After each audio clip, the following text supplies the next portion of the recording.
জয়গুরু সবাইকে। তো ঐশীতপা মহোৎসবে একটা ড্রয়িং কম্পিটিশনের আয়োজন করা হয়েছিল, তো সেখানে আমার বর পার্টিসিপেট করেছিল। তো আমার বর একটু আগে এসেছিলো, আমরা তারপরে আসলাম।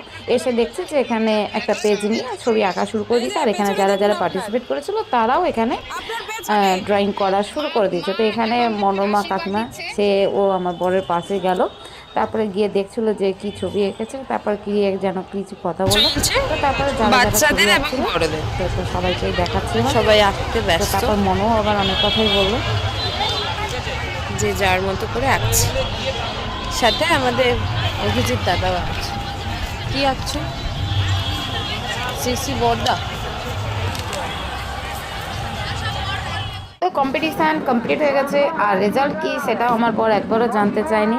আমার একবার জানতে ইচ্ছা হয়েছিল, কিন্তু আমার বর জানেনি। আর তারপরে এই কথাটা ভুলে গেছিলাম, উৎসবে শেষ হয়ে গেছে। বাড়ি ফেরার পথে হঠাৎ আমি বরের নাম শুনতে পাচ্ছি, বরকে পাঠালাম, তারপরে এসে দেখছি এই প্রাইজটা পেয়েছে।